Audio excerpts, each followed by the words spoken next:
안녕하세요. 반갑습니다. 7월 정리하는 학력평가 국영역 해설 1부입니다. 함께 독서부터 공부를 하겠습니다. 오늘 여러분 시험 보느라 고생 많았고요. 선생님도요, 아침부터 이제 여러분과 마찬가지로 국어 문제 열심히 풀었습니다. 그리고 이제 여러분이 지금 아마 3교시 시험을 보고 있을 시간인데, 그 시간부터 저는 이렇게 이제 해설을 짓고 있습니다. 자, 오늘 독서가 문학에 비해서 상대적으로 또 어려웠습니다. 늘 그래요. 공통 영역에서 변별력을 확보하기 위한 그런 난이도 조정이 있을 것으로 이제 예상되고 있는데, 이 공통 영역에서 특히 난이도를 잘 잡을 수 있는 영역이 어디냐, 변별도를 잘 확보할 수 있는 영역이 어디냐, 독서죠. 그래서 이번 시험을 통해서도 여러분이 독서에 대해서 철저히 잘 대비를 해야겠구나라는 그런 생각을 또 하게 됐을 거라고 봅니다. 그래서 앞으로 여름방학이 있고요. 그리고 2학기 남아 있는데 이 독서에 대한 대비를 철저히 해야 되겠습니다. 독서 그냥 읽고 문제 푸는 것만으로는 잘 대비하는 게 아니죠. 여러분의 사고 능력을 길러야 됩니다. 그래서 오늘 이 해설 강의를 통해서도 어떻게 읽고 생각해야 하는지, 이 문제의 답을 고르기 위해서 내가 어떤 내용을 가지고 어떻게 생각을 해야 하는지, 그 지점에 대해서 잘 배워 익히기 바랍니다. 그럼 기술, 자, 첫 번째 세트부터 시작하겠습니다.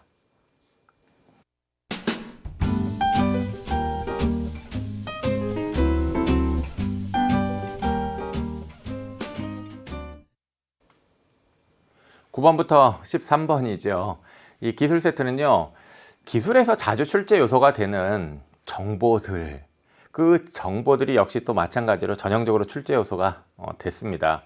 그래서 이 세트를 통해서 그 기술에서 이런 정보가 마저 출제 요소가 되지, 이 문제를 가지고 문제를 이런 유형으로 출제를 하지 라는 걸 다시금 확인을 하고 문제 해결하는 방법을 잘 익혀야 되겠어요. 그러면 우리 예측하기라는 것부터 좀 시작을 해 봅시다. 어떤 문제가 있는지부터 훑으면서 출제 요소를 미리 파악을 해 보는 건데, 9번을 보면 윗글에 대한 이해로 가장 적절한 것이라고 되어 있어요. 이것은 세부 정보를 이해하는 유형의 이제 문항이라고 할 수가 있을 텐데, 선택지 앞부분에 있는 말을 빠르게 훑어내리면 특정 프로세스, 안전 순서열, 교착 상태, 교착 상태란 말이 반복됩니다. 그리고 특정 프로세스라는 말도 반복되고 있어요. 이렇게 반복되는 말이라든가 교착 상태와 같은 용어는 출제 요소로 체크를 해야 됩니다. 그리고 관련 정보를 주목해야 되겠죠. 10번 기억의 이유로 가장 적절한 것이라고 해놨어요. 그럼 기억의 위치 확인하고, 그리고 독해를 할 때 기억의 이유를 미리 파악을 하세요. 그래서 여러분이 읽으면서 푸는데 좀 능숙하다고 한다면 사실은 10번 문제 같은 거는 독해하는 과정에서 문맥을 통해서 그 이유를 파악한 다음에 답을 빠르게 읽는 과정에서 고를 수도 있었습니다. 읽은 다음에 풀더라도 독해하는 과정에서 기억의 이유를 미리 파악해 놨다고 한다면 10번 문제의 답을 빨리 선택을 했을 겁니다. 그렇게 내가 문제를 풀 수 있는지를 체크를 해야 되고요. 만일 그렇게 못했다라고 한다면 그렇게 하는구나 라는 걸 알고 스스로 그렇게 다시 해봐야지 다음 시험에서는 그렇게 빨리 잘 풀 수 있는 겁니다. 그 다음에 11번 철학자의 만찬 문제란 말이 발문에 지시가 되어 있어요. 철학자의 만찬 문제, 그것이 출제 요소가 되겠고요. 그 다음에 12번을 보면 표가 있어요. 표가 있으면 가로 항목, 세로 항목, 거기에 있는 말들 주목하고 그 말들과 관련하여 지문에서 개념이나 원리 방법을 설명하고 있다면 그 정보를 문제를 해결하는 키로 써야 됩니다. 그럼 이제 표의 내용을 보면 프로세스란 말이 보이고요. 자원이라는 말이 보여요. 그렇죠? 그리고 이제 현재 할당량, 최대 요구량, 추가 요구량 이런 말이 있는데, 자원, 프로세스라는 것이 그 항목을 구별하는 기준이 되고 있기 때문에 특히 이렇게 기준이 되고 있는 말은 더 중요하게 생각을 해야 됩니다. 그래서 자원, 프로세스, 출제 요소로 주목, 관련 개념, 원리 방법 주목하자. 그 다음에 이제 13번 문제를 보면 자원 할당 그래프예요. 앞서 12번 문제에서 자원이라는 말을 봤는데 여기 또 자원 할당 그래프, 자원이라는 말이 또 있네요. 그리고 가나 두 개의 그림이 있습니다. 그럼 이제 이 두 개의 그림과 관련해서 지문에서 개념이나 원리 방법을 잘 찾아야 할 텐데, 지문을 얼핏 봤을 때 또 지문의 이와 유사한 그림이 있는 것이 보여요. 그렇죠? 그림 2-1, 그림 2-2가 보입니다. 그 그림과 대응시켜서 문제를 잘 해결을 해야 했죠. 네, 그러면 문제 살펴봤고요. 바로 이제 지문을 보도록 하겠습니다. 1문단이에요. 1문단을 보면 철학자의 만찬 문제라는 걸로 이제 시작을 하고 있습니다. 물론 여기 사람 이름, 데이크스트라 주목을 해야 되겠는데 철학자의 만찬 문제 자체를 잘 이해를 해야 했죠. 출제 요소잖아요. 그럼 이제 철학자의 만찬 문제가 뭐냐라는 건데 여기 지금 여러 프로세스란 말이 보입니다. 프로세스란 말도 문제에서 사용됐다라는 걸 확인했었습니다. 그럼 프로세스가 이제 각주가 있는데 실행 중인 프로그램이라고 되어 있어요. 그럼 이제 여러 개의 실행 중인 프로그램이 서로 점유하고 있는 자원을 얻기 위해서 상대방의 작업이 끝나기만을 기다리며 대기하는 교착 상태라고 되어 있네요. 그럼 여기에서 우리가 주목해야 되는 것은 교착 상태라는 말의 개념이에요. 더군다나 교착 상태라는 말은 문제의 선택지에 있었습니다. 맞죠? 그러면 교착 상태의 반드시 핵심 개념을 주목을 해야 되는 것이고, 그럼 여기에서 이제 핵심 개념은 특히 끝나기만을 기다리며 대기하는 거죠. 뭘 얻기 위해서? 자원을 얻기 위해서 기다리며 대기하는 상태입니다. 그리고 특정 프로세스가 원하는 자원을 계속 할당받지 못한 어떤 굶주림의 상태? 그런 게 있을 수 있다는 것인데 그것이 기아 상태라고 해서 이 개념이 제시가 되어 있습니다.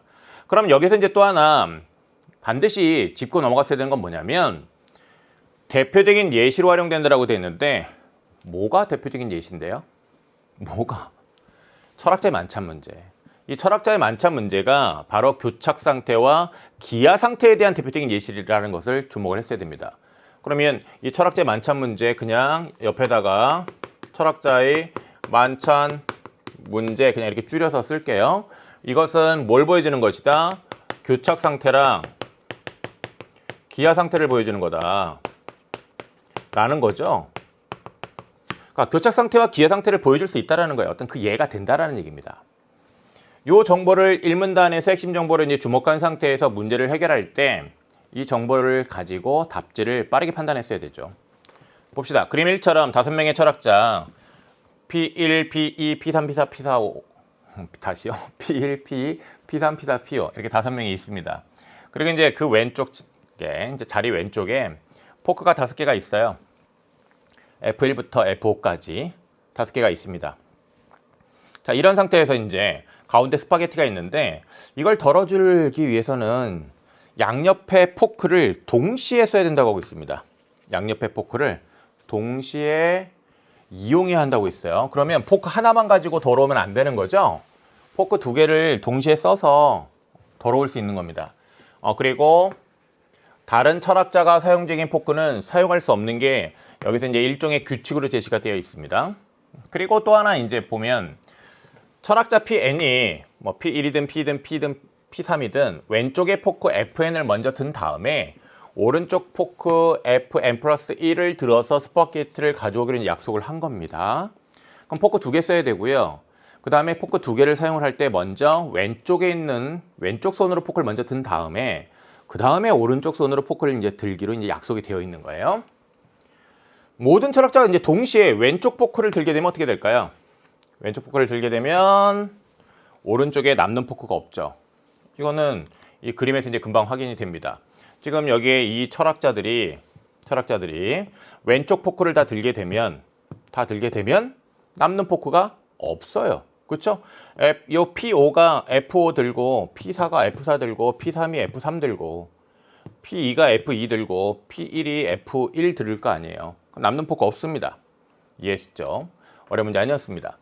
그러면 결국은 스파게티를 덜어먹기 위해서는 기다려야만 해요. 왜죠? 포크를 하나밖에 못 들었으니까. 여기 P1부터 P5까지의 모든 철학자가 기다려야 되는 거예요. 다들 포크는 하나밖에 못 들었으니까.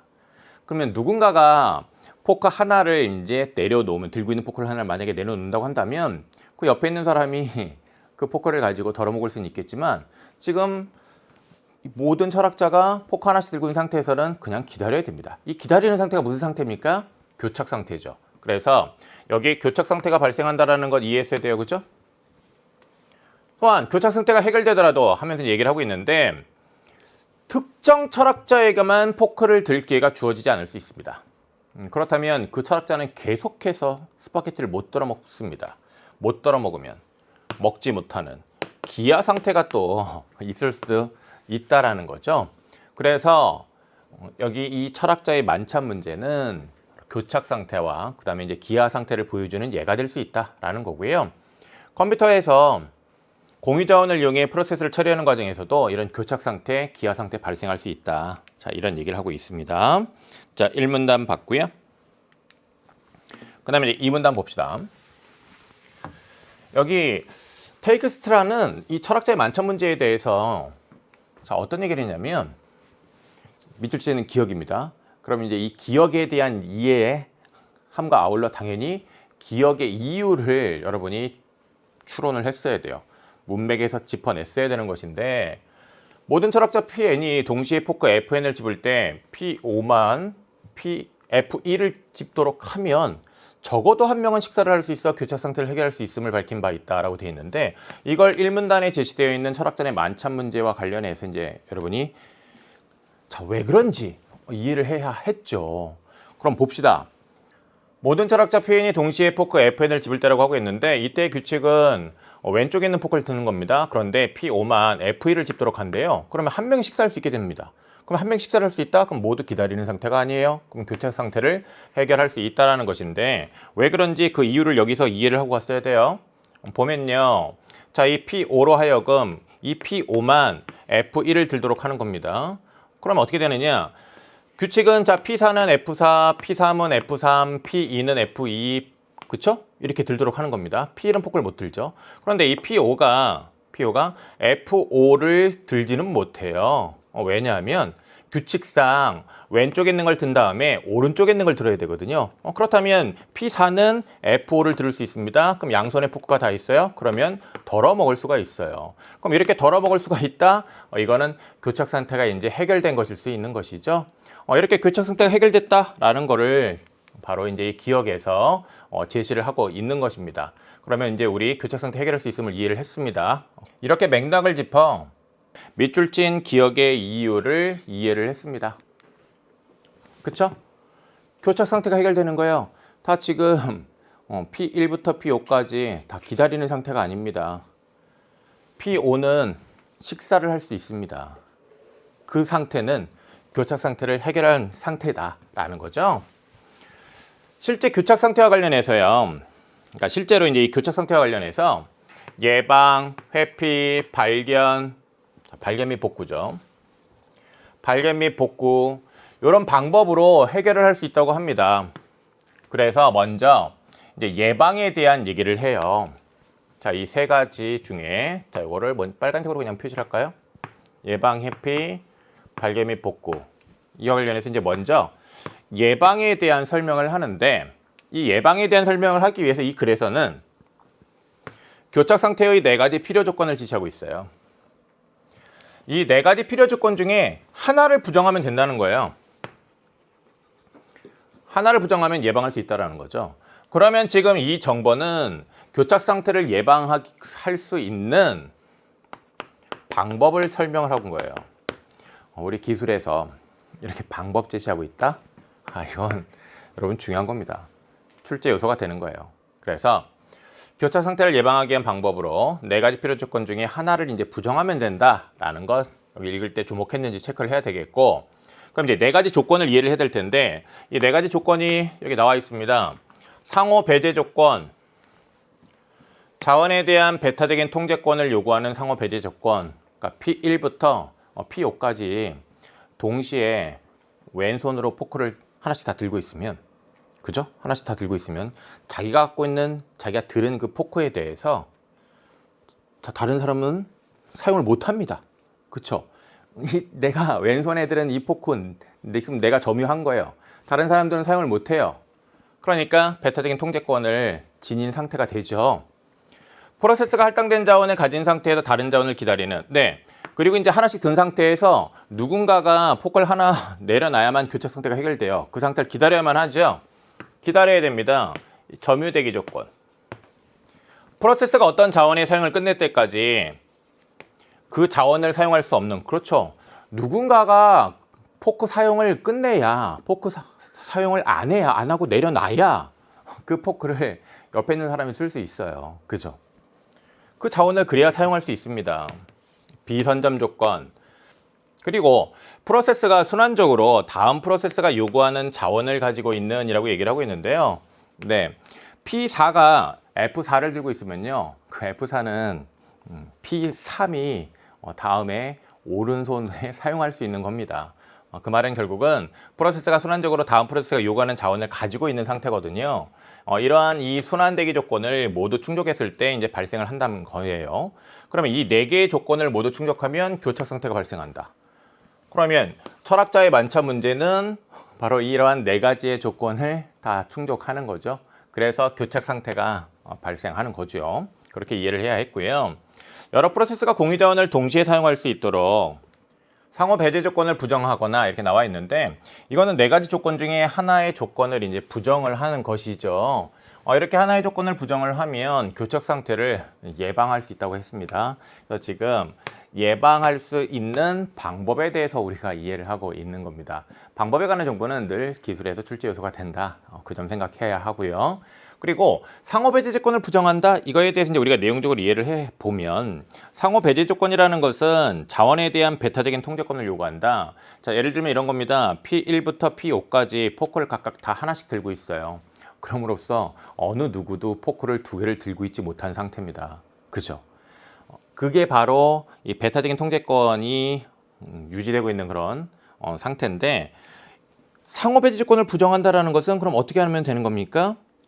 공유 자원을 동시에 사용할 수 있도록 아예 정해버리는 거예요. 그러니까 P1이 F1과 F2를 사용할 수 있도록 정해버리면 그거는 바로 상호 배제 조건을 부정한 게 되는 것이고요. 그럼으로써 교착 상태가 안 생기게 할 수도 있다는 겁니다. 그 다음에 특정 프로세스의 실행 전에 필요한 모든 자원을 미리 할당한다. 네, 이렇게 미리 할당한다라는 것은, 이것은 그렇다면 어떤 조건을 이제 부정하게 되느냐라는 것인데, 점유대기 조건을 보면요, 할당된 자원을 가진 상태에서 다른 자원을 기다려야만 해요. 다른 자원을 기다려야만 하는데 미리 할당을 하면 기다리지 않아도 되죠. 그렇다면 그것은 점유대기 조건을 부정하는 게 되는 겁니다. 그리고 자원의 고유한 순서를 아예 할당을 하는 거예요. 그래서 순차적으로 딱딱딱 이루어질 수 있게끔, 그것은 순환대기 조건을 이제 부정하는 것이 되는데, 이렇게 4가지 조건 중에 어떤 하나의 조건을 부정한다? 예방할 수 있다는 거예요. 무엇을? 교착 상태를. 이어지는 거 봅시다.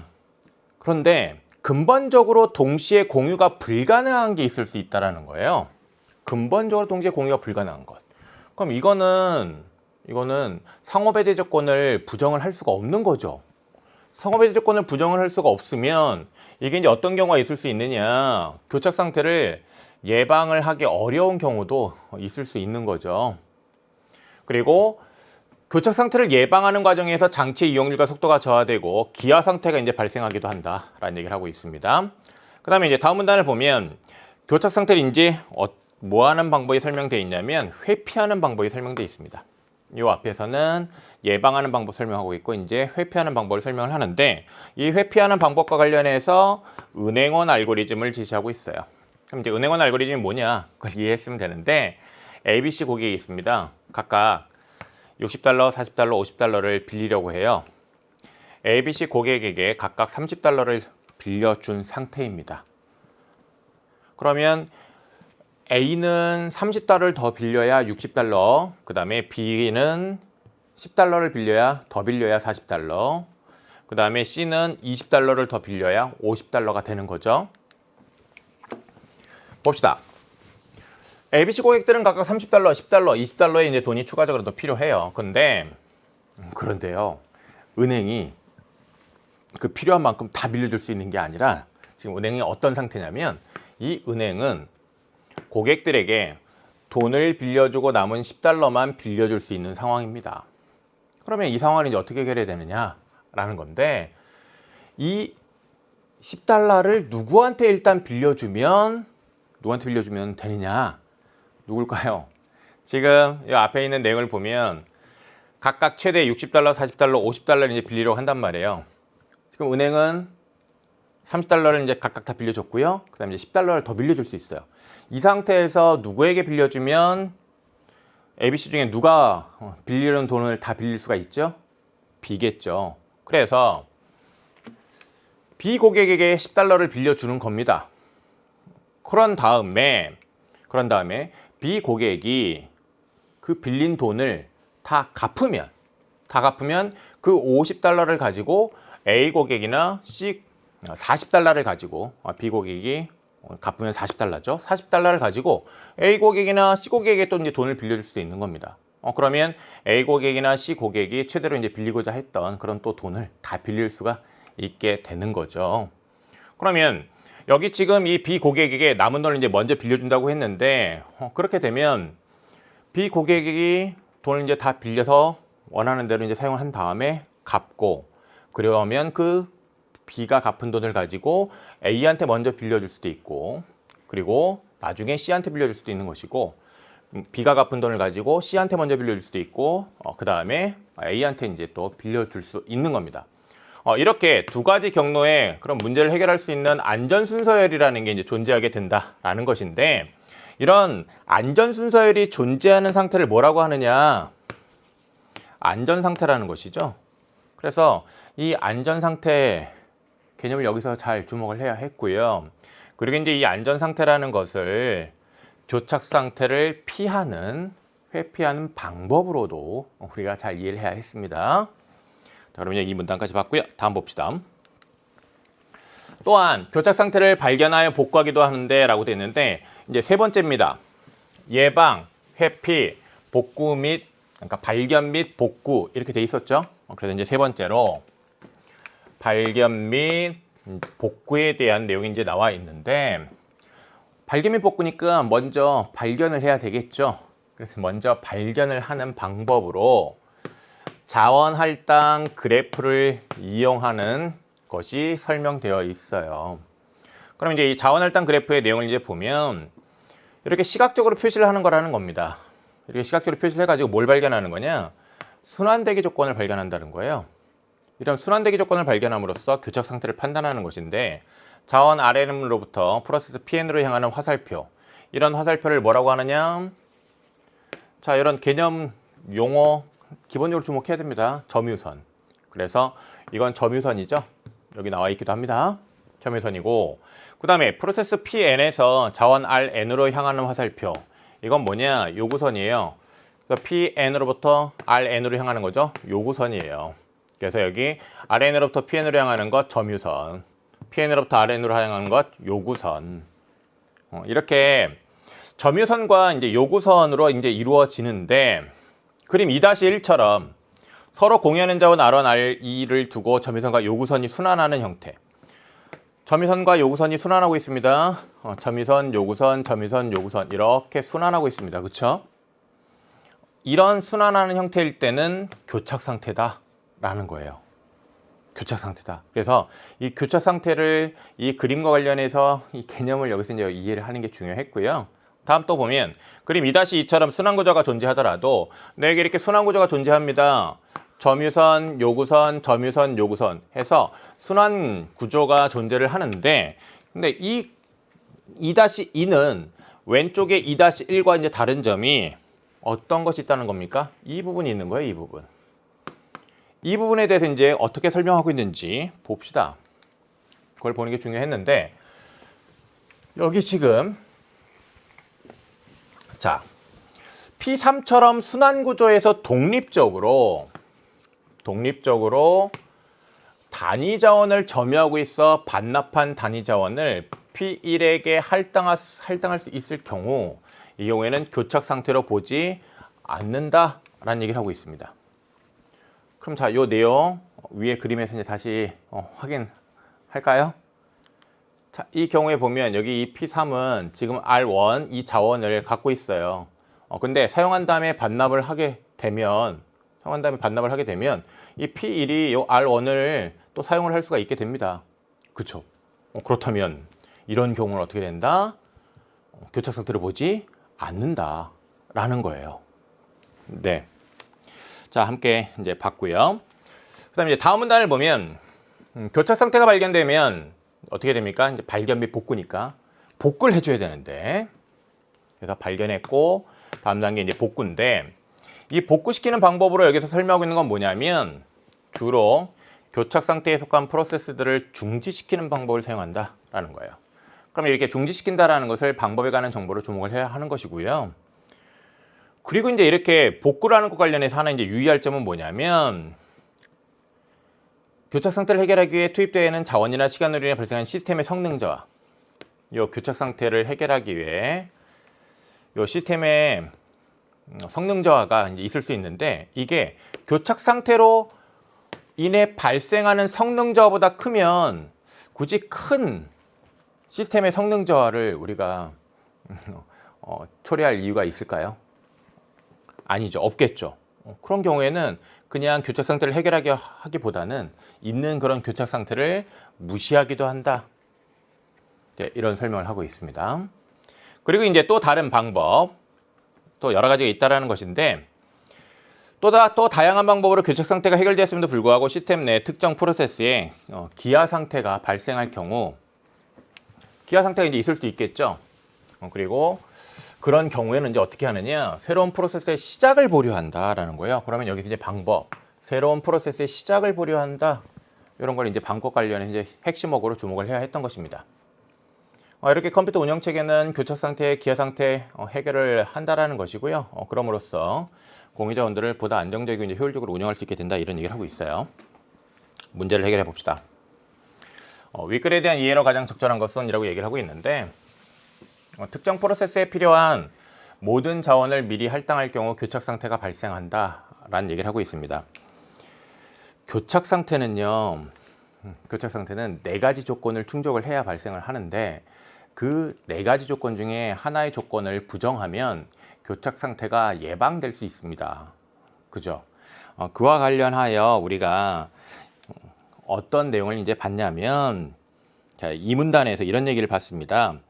점유 대기 조건 부정하는 것에 대한 내용을 봤는데, 자, 이 문단의 중간 아랫부분에 보면 실행 전에 필요한 모든 자원을 미리 할당하여 점유 대기 조건을 부정하는 방법, 이런 방법이 있다고 했습니다. 그러면 필요한 모든 자원을 미리 할당을 하면 점유 대기 조건을 부정할 수 있습니다. 그럼 점유 대기 조건을 부정을 한다? 그럼 이것은 교착 상태를 뭐 할 수 있는 방법이에요? 예방할 수 있는 방법이에요. 그런데 지금 여기 교착 상태가 발생한다고 얘기를 했으니까 적절하지 않죠? 이렇게 1번 선택지를 판단해야 했습니다. 그렇게 잘 판단했는지 체크하고요. 그 다음에 이제 2번을 보면 안전순서열이 여러 개 존재하는 상태라고 얘기해요. 이렇게 안전순서열이 존재하는 상태를 안전상태라고 한다, 우리가 읽었고요. 그런 안전상태에서 자원을 분배할 경우 교착 상태가 발생한다? 안전상태에서는 교착 상태를 회피할 수 있다고 했어요.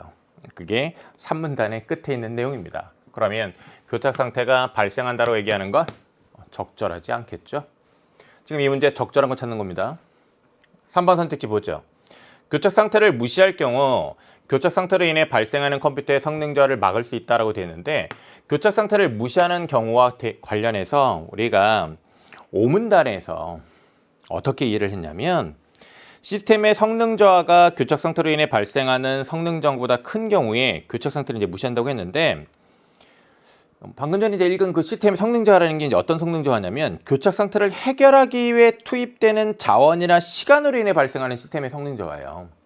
그러니까 교착 상태를 해결하려다가 오히려 컴퓨터에 이제 성능 저하가 생기는 경우에 그 성능 저하가 생기는 정도가 교착 상태로 인해서 생기는 성능 저하보다 더 크다면 그냥 교착 상태를 무시하는 게 낫다라는 거잖아요. 그렇다면 교착 상태로 인해 발생하는 컴퓨터 성능 저하를 막을 수 있는 게 아니라, 이 교착 상태로 인해 발생하는 그런 컴퓨터 성능 저하, 이거 그냥 그 자체로 그냥 인정하는 거죠. 이게 막을 수 있다가 아니죠. 적절하지 않습니다.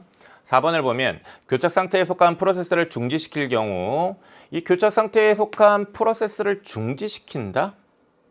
이거 왜 중지시키는 거죠? 우리 지금 5문단에서 복구와 관련해서 어떤 방법을 주목을 했냐면, 5문단의 3번째 줄, 교착 상태에 속한 프로세스들을 중지시키는 방법을 사용한다. 프로세스를 중지시키는 것을 복구의 방법으로 쓴다라는 걸 주목했단 말이에요. 그러면 이 자체가 이제 복구를 위한 방법일 수가 있는데 이 뒤에서 지금 교착 상태 이전으로 복구할 수 없다라고 하면 이건 틀린 말이죠. 그죠? 그 다음에 이제 5번을 보면 특정 프로세스만 원하는 자원을 계속 할당받지 못할 경우라고 얘기를 합니다. 네. 그러면 이것은 어떤 상태죠? 이거는 기아 상태입니다. 굶주린 상태. 계속 원하는 것을 받지 못하고 있는 상태. 그렇죠? 새로운 프로세스의 시작을 보류하여 문제를 해결할 수 있다라고 얘기를 하고 있는데 5문단에서 이 기아 상태의 해결과 관련하여 새로운 프로세스의 시작을 보류하도록 조치하여 기아 상태를 해결한다라고 얘기하고 있습니다. 그렇다면 이제 그 정보를 바탕으로 해서 기아 상태 해결 방법으로 여기 새로운 프로세스의 시작을 보류해 문제를 해결할 수 있다고 지시한 것까지 적절하다라는 판단해야 했죠. 네, 정답 5번입니다. 이어서 10번 볼게요. 기억의 이유로 가장 적절한 것은? 이라고 묻고 있습니다. 이렇게 이유를 추론하는 문제는요. 어떻게 풀어야 하죠? 여러분 예측하게 할 때 기억의 이유? 그러면 지문 읽으면서 그 이유를 파악을 해야겠구나 생각해야 했고 처음 독해할 때 그 이유를 여러분 미리미리 다 파악해서 정답을 거의 찾아놨어야 됩니다. 그런 상태에서 읽으면서 답을 골랐을 수도 있고요. 혹시 지문을 읽으면서 답을 못 골랐다 하더라도 이렇게 문제를 풀 때 답을 빠르게 골라야 됩니다. 왜냐? 지문에서 이미 나는 이 이유를 이해해 놓은 상태니까 빨리 골라야 되는 거죠. 봅시다. 지문에서 이제 이해를 했지만 다시 좀 한번 살펴보면 기억에서 얘기한 것은 이겁니다. 이 P5만 F1을 들도록 하는 거예요. 규칙은 뭐죠? 규칙은 여기에 있는 이 철학자들이 먼저 왼손으로 왼쪽에 포크를 드는 겁니다.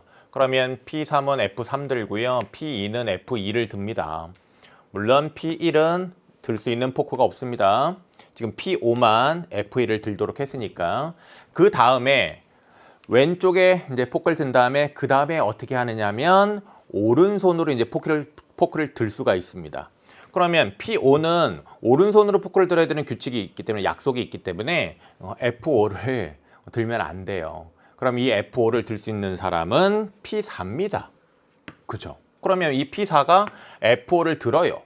그러면 왼손, 오른손에 다 포크가 있습니다. 그러면 이제 뭘 할 수가 있죠? 스파게티를 덜어 먹을 수가 있어요. 그러면 이것은 교착 상태를 이거는 벗어나는 거잖아요. 교착 상태가 아니잖아요. 그렇죠? 자, 이렇게 기억과 관련된 내용을 이해를 해야 했고요. 그리고 그런 이해를 글 독해하는 과정에서 여러분이 이해를 했어야 되는데 밑줄 친 기억은 2문단에 있지만 1문단에 있는 정보를 참고해서 그 기억의 이유, 즉 맥락을 짚어서 이해를 해야 했다. 강조하겠고요. 1번 선택지를 보면 P5가 F1을 집으면 P5가 F2도 집게 돼요 라고 되는데 F1을 집으면 왜 F2를 집어요? 이거는 규칙 약속과 전혀 다른 내용이죠. 답이 될 수 없겠고요. 그 다음에 이제 2번을 보면 P5가 F1을 짓기 전에 P1이 F1을 짓게 되면 P5가 F1을 짓기 전에 P1이 F1을 짓게 된다? 집는다? 그럼 P1이 식사를 시작할 수 있습니까? P1이 시작할 수 있어요? P1이 식사를 시작하려면 F2도 필요한데 F2는 P2가 들게 돼 있어요. 그러면 P1은 식사를 시작할 수 없습니다.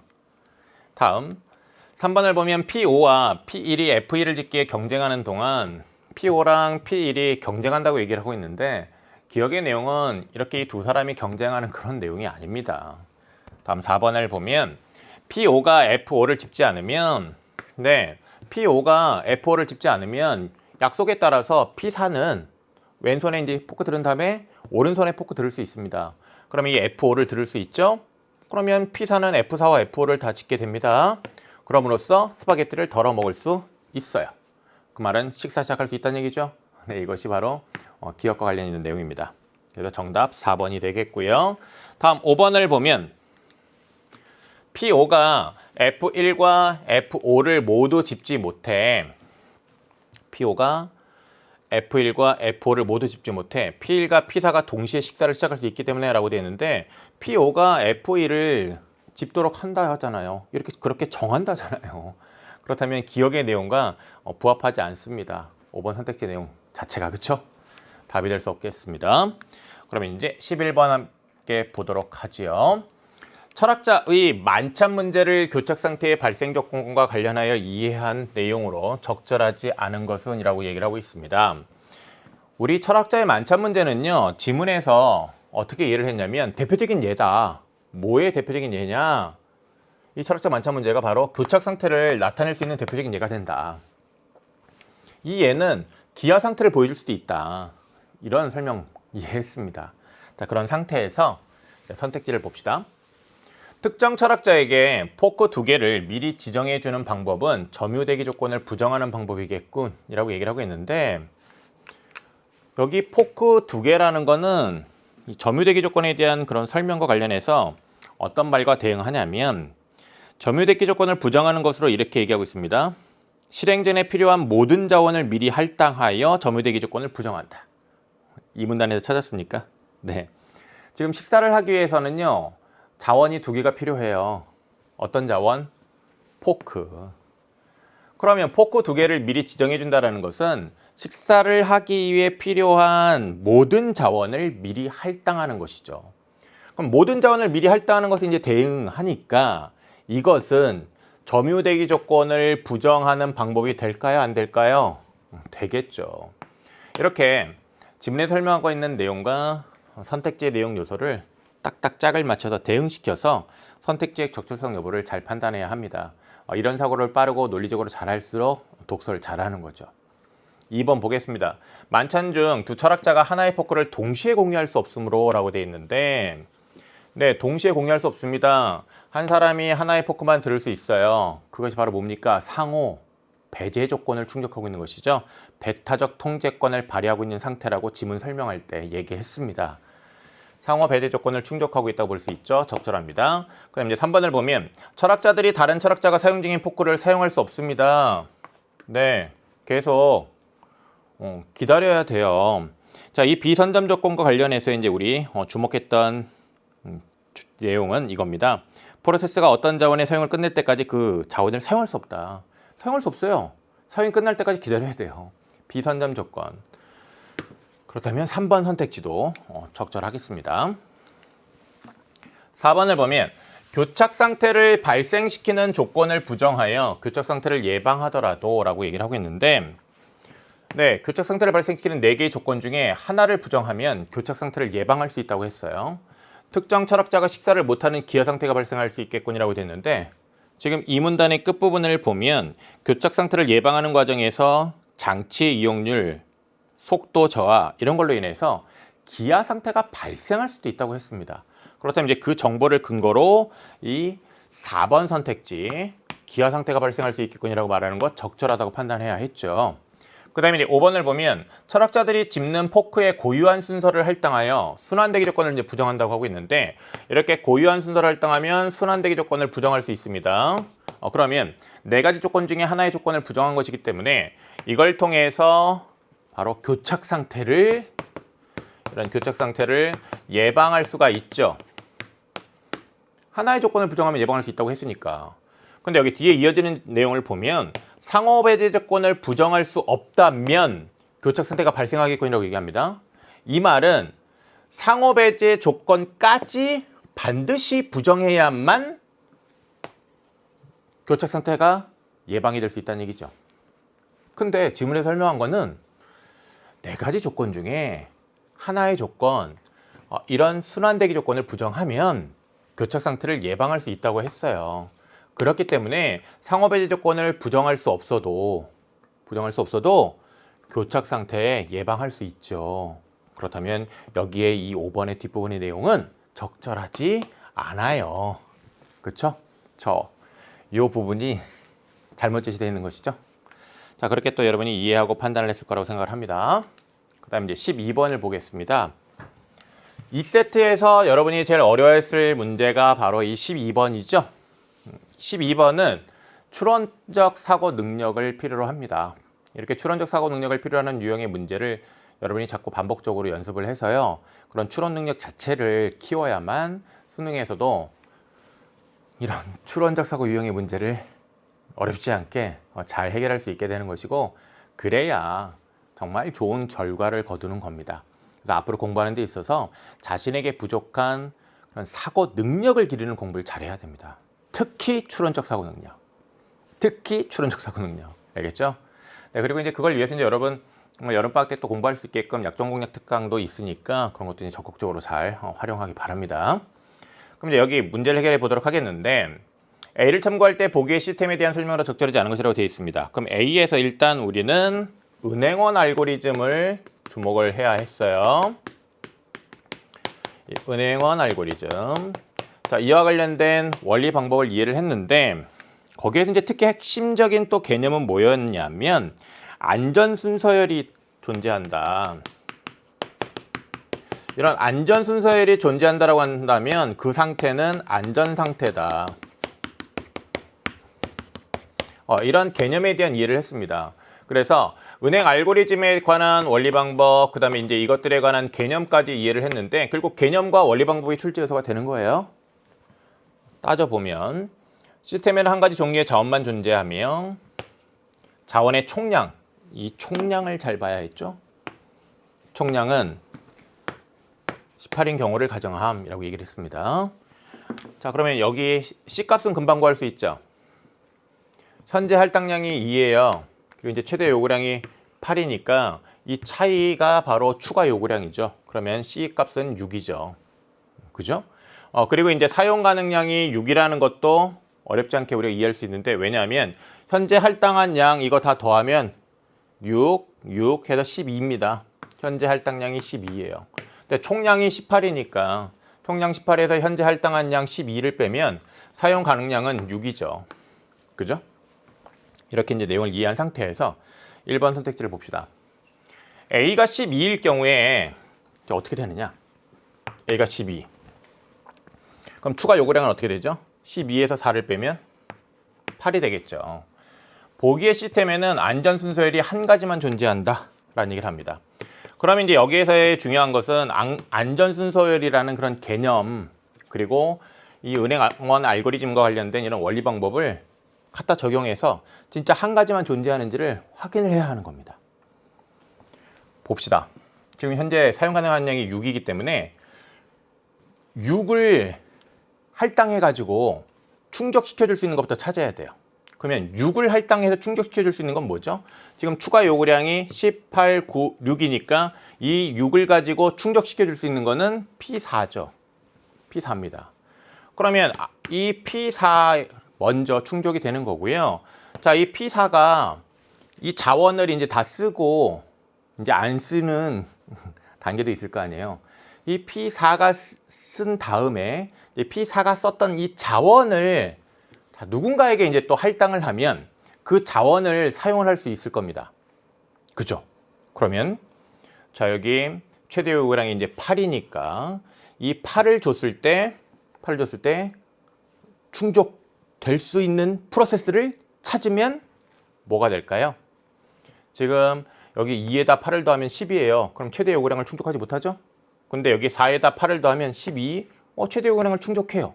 여기 4에다가 8을 더하면 12인데 여긴 13이에요. 그러니까 최대 요구량을 충족하지 못하죠. 그러면 이 경우가 바로 이 P4가 쓴 다음에 이제 그 자원을 할당했을 때 충족되는 경우예요.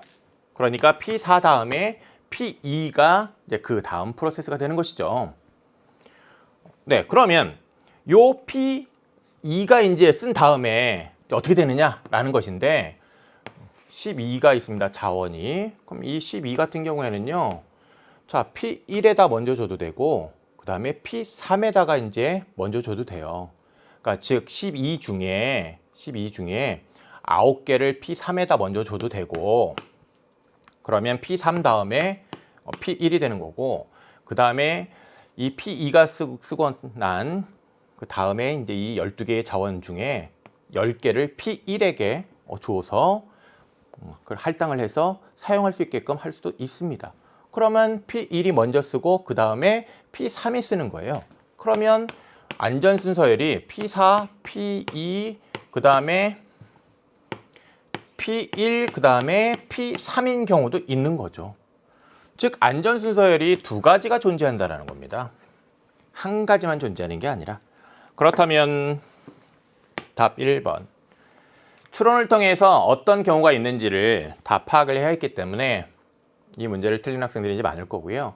이렇게 지문에 지시되어 있는 개념, 원리 방법에 관한 정보를 사례에 적용을 해서 결과값을 이렇게 추론하는 것 자꾸 연습해 줘야 되겠습니다. 중요합니다. 수능에 잘 나와요.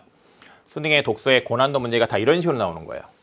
그리고 특히 이제 이 2번 선택지, 이 2번 선택지에 대한 판단을 잘 못한 학생들 꼭 반드시 이 문제를 가지고 추론하는 연습을 또 해줘야 돼요. 네, 그래야 수능에서 여러분이 좋은 결과를 거둡니다. 봅시다. B가 8보다 크다면 이라고 얘기를 합니다. B가 8보다 크다면, B가 8보다 크다라는 얘기는 결국 무슨 얘기일까요? 8보다 크다는 얘기는 이 A 값이 12보다 크다는 얘기죠? 네, 12보다 크다는 얘기입니다. 보기의 시스템은 안전 상태가 아니다라는 얘기를 하는데 이거 맞나요? 어떻게 판단해야 했죠? 봅시다. 지금 사용 가능한 양이 6입니다. 그래서 이제 이 6을 P4에 할당을 하면 P4가 다 추가 요구량이 충족이 됩니다. 그렇죠? P4가 이제 충족이 돼요. 그리고 이제 P4가 그 사용한 다음에 이제 그 P4가 사용한 자원 그 8개를 자, 어떤 프로세스에 할당해서 충족시켜야 되는데 이 8이라는 것을 할당했을 때 충족될 수 있는 게 있나요? P1은 자 2와 12, 자 추가 요령이 10입니다. 그러니까 8을 할당해서는 충족이 안 돼요. 그 다음에 이 경우에도 8을 할당해서는 충족이 안 돼요. 근데 만일 이 B가 8보다 크다라고 한다면 역시 이 P2, 이 프로세스에도 이 8을 할당해서는 충족이 안 돼요. 그쵸? 그럼 충족이 안 된다는 얘기는 결국 뭐예요? 안전순서열이 존재하지 않는다라는 얘기죠. 안전순서열이 이 P4 다음엔 더 이상 어떻게 나갈 수가 없어요. 없어요. 존재하지 않아요. 그것은 결국은 안전상태가 아니다라는 거죠. 그래서 이 2번 선택지에 대한 추론을 하는 것도 여러분이 정말 잘해야 했습니다. 이거 판단을 잘 못해가지고 이 문제 틀린 학생들이 정말 많을 거예요. 그 점 꼭 유의하고요. 그 다음에 이제 3번을 봅시다. 3번을 보면 P4의 최대 요구량과 현재 할당량을 고려했을 때 C는 6이다 라고 됐는데 C값 6이라는 건 금방 구했잖아요. 지금 이 8과 2의 차이가 바로 결국은 추가 요구량이 되는 거잖아요. 그렇죠? 네.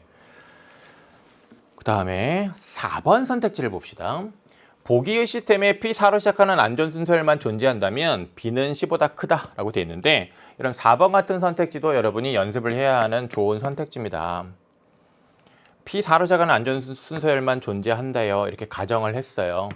그리고 이제 이와 관련하여 추론해서 이거의 적절성 여부를 판단하라는 겁니다. 그럼 해봅시다.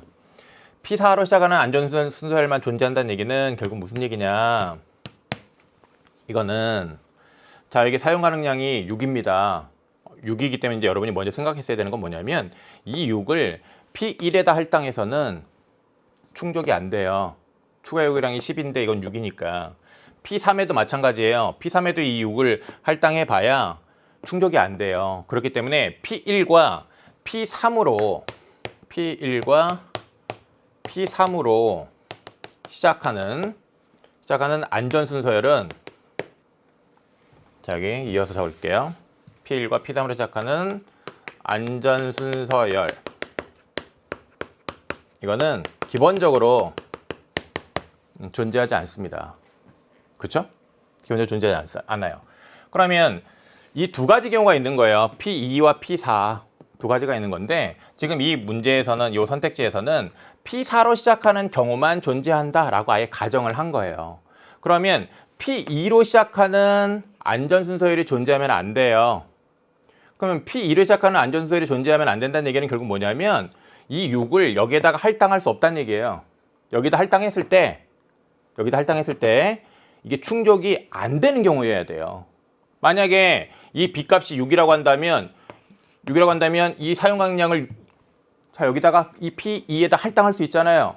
그러면 P2로 시작하는 안전순서열이 존재할 수 있어요. 그렇죠? 그렇기 때문에 이 B의 값은 6보다 커야 되는 거예요. 이 B의 값은 6보다 커야 되는 거예요. 그죠? 그러면 C 값이 얼마예요? 6이잖아요. 그러니까 B 값은 C보다 크죠. 그래야만 P2로 시작하는 안전순서율이 존재하지 않죠. 그죠? 그렇기 때문에 이 4번 선택지 적절합니다. 자, 이렇게 4번 선택지에 대해서 추론을 통해서 또 잘 판단했는지 체크를 하고요. 이해하고 자기 스스로 또 역시 판단을 해봐야 되겠고요. 그리고 머리로만 그냥 쓱 스치듯이 생각하고 끝내지 말고요. 잘 판단을 못한 선택지 같은 경우에는 자기 스스로 한번 해설을 써보는 것도 참 좋습니다. 펜으로 써봐도 되겠고요. 컴퓨터 자판으로 뚝딱뚝딱 한번 이 내용을 정리하면서 그 해설을 써보는 것도 참 좋아요.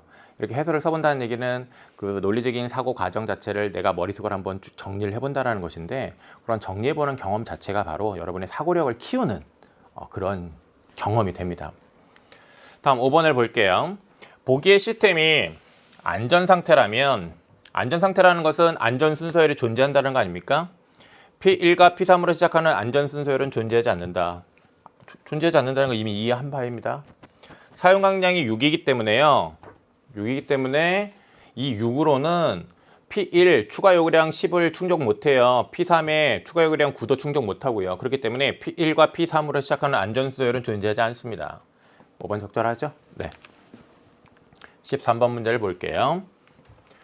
윗글을 바탕으로 보기의 자원할당 그래프에 대해 이해한 내용으로 가장 적절한 것은 이라고 얘기하고 있습니다. 여기 이제 보기가 있는데요. 가나가 있어요.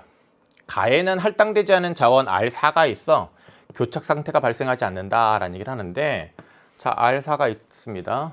근데 이 R4가 있든 없든 간에 여러분 보세요. 지금 점유선, 요구선, 점유선, 요구선, 점유선, 요구선. 요거 요렇게 모양이 가고 있지만 이 모양은 결국은 이 모양은 요렇게 좀 조정하면 이거 결국 원 되는 거 아닙니까? 원이잖아요, 원. 순환 구조잖아요. 그죠? 그러면 이 R4가 있든 없든 간에 이 자체가 지금 순환 구조예요. 그러면 이 가는 교착 상태가 발생하지 않을까요?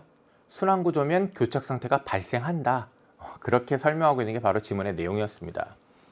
지문에서 교착 상태가 발생하지 않는 경우로 설명한 건 어떤 경우냐면 그림 2-2와 관련해서 설명한 것인데, 그림 2-2에서는요.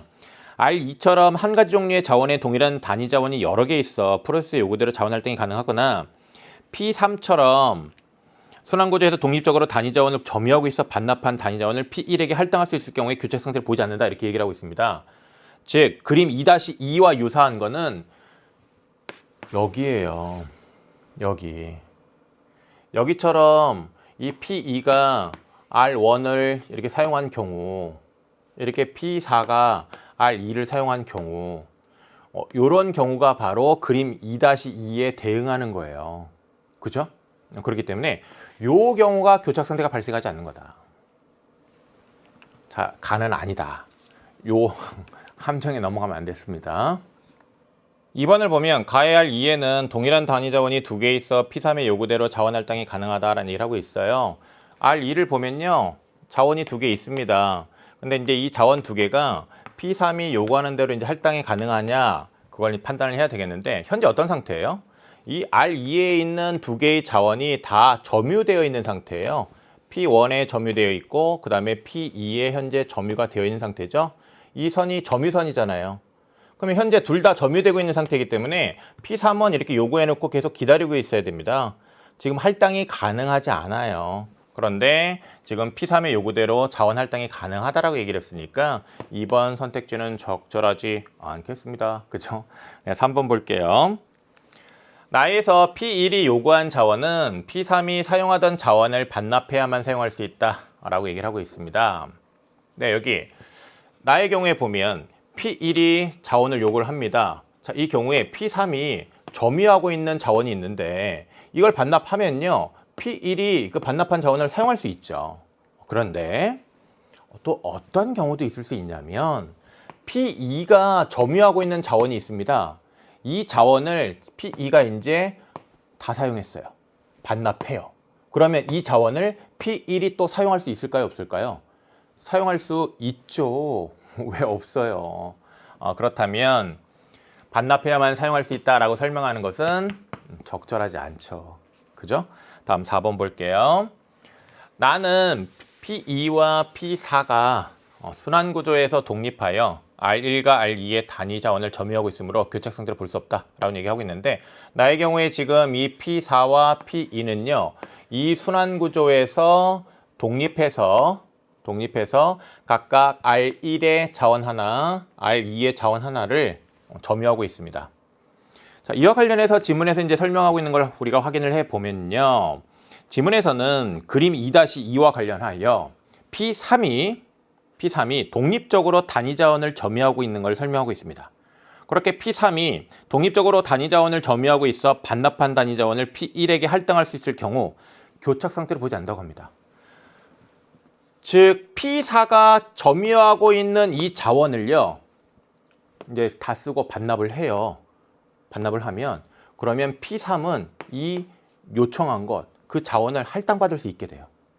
그러면 이 상태에 이제 어떤 상태가 되냐면 P1이 R2에 있는 자원을 점유하고 있고, 그 다음에 P3도 여기에 있는 자원을 점유할 수가 있어요. 그쵸? 점유할 수가 있다고요. 그러면 여기에 이 요청선이 점유선으로 바뀔 수 있다고요.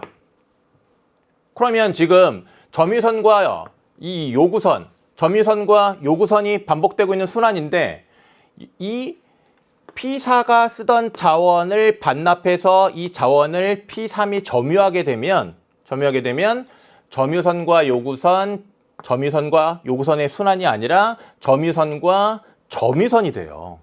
이건 교착 상태가 아니죠. 그렇죠? 이 경우도 마찬가지예요. P2가 점유하고 있던 이 R1의 이 자원을 반납하게 되면 P1이 이 자원을 P3이 여기 자원 점유하고 있는 것과 상관없이 점유할 수 있게 돼요. 그쵸? 그러면 교착 상태가 아닌 게 됩니다. 그쵸? 자, 이런 것을 여러분 이제 지문과 관련해서 정확하게 이해를 해야 했고요. 그렇다면 4번 정답입니다. 5번 보겠습니다. 가는 나와 달리 순환구조 내 모든 공유자원이 프로세스 할당되어 있다라고 되어 있는데, 나와 달리 순환구조 내 모든 공유자원이 프로세스에 할당되어 있다. 지금 여기에 보면 자원이 R1, R2, R3 이렇게 되어 있는데, 여기 있는 자원들이 전부 다 점유되어 있습니다. 그렇죠? 점유되어 있습니다.